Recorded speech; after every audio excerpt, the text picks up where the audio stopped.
တော့ဆိုရင်စစ်တပ်ကတိုင်းပြည်မှာသာသူတို့သာလင်တတိအရှိဆုံးသူတို့သာလင်အရေးရင်ဆုံးသူတို့သာလျင်သူရဲကောင်းကြီးပေါ့ဗျာဒီပြည်တွင်းမှာနေထိုင်တဲ့တာမန်ပြည်သူလူထုတွေကသူတို့လောက်တတိမရှိတော့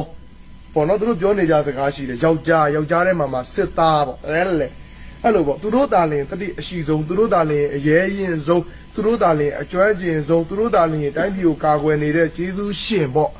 ့အဲ့တော့သူတို့ကြောင့်နိုင်ငံဆိုတာတည်တတ်ခိုင်မြဲနေတဲ့ဆိုတဲ့သဘောတရားကိုသူတို့ပြောတယ်အဲ့တော့ဟုတ်လားဆိုတာကိုကျွန်တော်တို့ပြန်စစ်ကြည့်အောင်တတိရှင်ကြီးတွေအလင်းဝင်တာနော်လောက်ကိုင်းဆိုဓာကစတွေဒေသခုတ်ကဲကြီးတွေတိုင်းစစ်ဌာနချုပ်တွေပါကြာပါနော်ကျွန်တော်တို့တော်လိုင်းအင်အားစုလက်ထဲကိုရောက်သွားတယ်ဘလို့ဖြစ်တာလဲအသူရဲကောင်းကြီးတို့ရဲ့ဘလို့ဖြစ်တာလဲဘာကြောင့်တနက်တွေကြီးတွေကြံသေးရသားနဲ့ဒူးတွေထောက်ပြီးလက်တွေညှောက်နေတာလဲသူရပွဲရသူရဲကောင်းကြီးတို့ရဲ့ PDF တွေအဲ့လိုမျိုးတွေ့ဘူးလား PDF တွေပဲစစ်တိုင်းဌာနကိုစစ်ခွေးစီးဘူးတယ် PDF တွေရှိကလက်နက်သိမ်းဆဲရမိဘလောက်ရဘူးလဲဘလို့ဖြစ်တာလဲမင်းတို့ပြောခဲ့တဲ့စကားတွေကမှန်လားဟဲ့အောင်သူ့လို့ခွေးလို့ညင်းလို့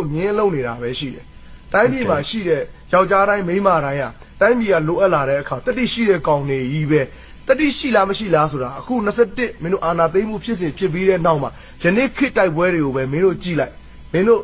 ကြဆုံမှုထိခိုက်နာကျင်မှုဘယ်လောက်များလဲမင်းတို့သိမ်းဆဲခံရတဲ့လက်နက်တွေဘယ်လောက်များလဲကြဆုံရတဲ့စစ်ဌာနတွေဘယ်လောက်များလဲဆိုတော့မင်းတို့ကြည့်ဒီလရလောက်တော့ငှက်တိုင်းလာတယ်ကွာမင်းတို့လရတွေပဲစုနေတဲ့အခါမင်းတို့စောက်ခွက်တွေပြန်ကြည့်ပြီးအလားဆုံးလို့မင်းတို့ထင်နေတာမင်းတို့ဘာလဲဆိုတော့မင်းတို့ဒေါင်းတွေစက်တူရေးတွေမင်းတို့မမြင်ဘူးနော်မမြင်ဘူးအခုမင်းတို့မြင်လိုက်ရတဲ့အခါကျတော့မှဩလရဆိုတာစက်တွေအတုံးဆုံးဆိုတာမင်းတို့သိသွားတာဟုတ်လားလရလောက်တော့ငှက်တိုင်းလာတယ်မင်းတို့တတိရှိပြီးမင်းတို့ကကျေးဇူးရှင်ဆိုတဲ့အတွေးကိုမင်းတို့ဖျောက်လိုက်တော့ပြည်သူသာအဓိကပြည်သူကိုဥမတင်မင်းတို့မရဘူးမင်းတို့လိန်လို့ရတယ်ခဏပဲပြောချင်တာသိလား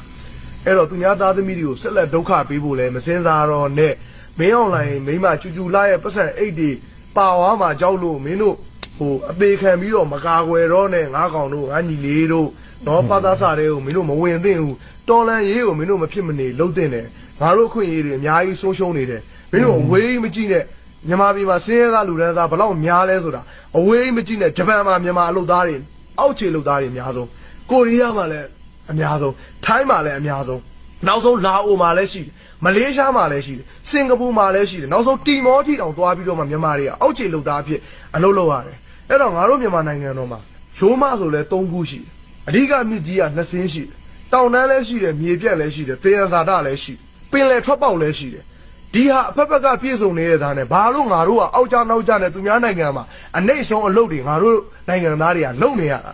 နောက်ဆုံးငါတို့နိုင်ငံသားတွေကသူများနိုင်ငံမှာအနှိမ့်ဆုံးအလုပ်လုပ်နေရတဲ့ဘဝကနိုင်ငံခြားရောက်ဖူးတယ်ဆိုပြီးတော့မှဂုံယူနေရတာပညာရှင်အနေနဲ့သွားကြတာမဟုတ်ဘူးအလယ်ပတ်အနေနဲ့သွားကြတာမဟုတ်ဘူးအောက်ခြေလုပ်သားအနေနဲ့သွားတဲ့ဘဝကိုတော့ဂုံယူနေရတဲ့ဘဝနဲ့ဖြတ်တန်းနေရတာငါတို့နိုင်ငံသားတွေ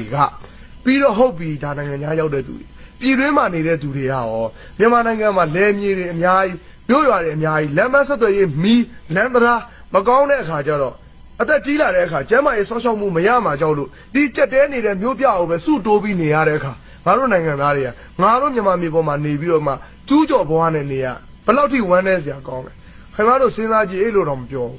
အဲ့ဒါဝမ်းနည်းစရာကောင်းတယ်ဒါငါတို့တော်လှန်ရေးလုပ်ရမယ့်အဓိကအကြောင်းရင်းပဲဒါငါတို့တော်လှန်ရေးလုပ်ရမယ့်အဓိကအကြောင်းရင်းပဲတခြားမဲခိုးတာတွေမဲမခိုးတာတွေတော့စစ်တပ်ထောက်ခံတာတွေမထောက်ခံတာတွေဆိုတာထက်ငါတို့ဒီဟာတွေကြုံနေရပြီဆိုတာကငါတို့နိုင်ငံမှာစနစ်တစ်ခုပြောင်းလဲဖို့အချိန်တန်နေပြီဆိုတဲ့မိမောင်းထိုးပြတ